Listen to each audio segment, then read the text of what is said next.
अभी हम अपने स्वरूप को भूलकर त्रिगुण को स्वीकार कर लिए। त्रिगुण से रचित ये तीन देह है, स्थूल देह, सूक्ष्म देह। इसी त्रिगुणमयी माया से ही तो पंचभूतों की उत्पत्ति हुई और पंचभूतों से स्थूल देह, और इसी त्रिगुणमयी माया से सूक्ष्म शरीर की उत्पत्ति हुई, इसी से कारण शरीर की उत्पत्ति हुई। तो तीनों गुणों का प्रभाव इस पर है कि हम पर है। महाराज जी, जैसे आपके सानिध्य से अभी असली बात, बच्चा भजन नहीं कर रहे ना तो हमारी बात, अब ये वेदांत के दर्शन के अंतर्गत की बात है तो कैसे समझोगे? पहले हम जो कह रहे हैं उससे समझ पा रहे हो? जो हमारा स्वरूप है, मैं शुद्ध मैं पुरुष, ये अशुद्ध मैं हो गया।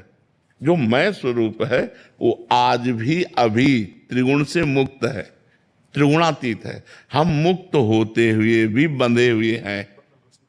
हाँ, बस ये बात समझनी।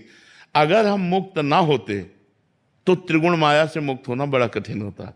हम मुक्त हैं, केवल जानबूझकर माया को पकड़े हुए हैं, माया रचित आकारों को, माया रचित भोगों को, माया रचित क्रियाओं को।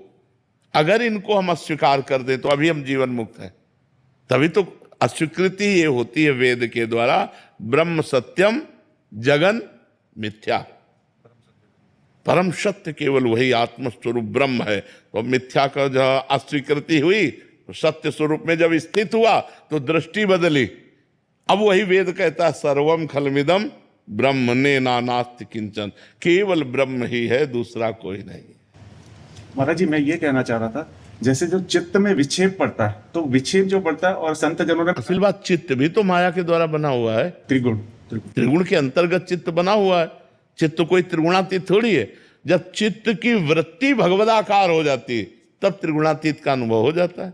चित्त की वृत्ति मुरारी पादार्पित चित्त वृत्ति, एक एक जैसे वृत्तियां का मतलब होता है जैसे समुद्र में तरंग, जैसे समुद्र में तरंग उत्पन्न होती है, ऐसे चित्त रूपी समुद्र में कामनाओं की तरंगें उत्पन्न होती हैं, वासनाओं की तरंगें उत्पन्न होती हैं। अब उनको मारने के लिए जैसे नाम जप इन्होंने बताया कि नाम जप के द्वारा हो जाएगा, तो अब हर चित्त वृत्ति में राधा राधा राधा, तो अब जो वासनाएं दुर्वासनाएं दबी हुई चित्त वृत्ति में वो सब भस्म होती चली जाती है नाम के प्रभाव, और चित्त निर्मल होता चला है। और जहां चित्त निर्मल हुआ तो जैसे शांत और निर्मल जल में नीचे क्या है दिखाई देता है, ऐसे शांत और निर्मल चित्त से वो अपने स्वरूप की तरफ देख पाता है, अपने आप से अपने आप को देख पाता है।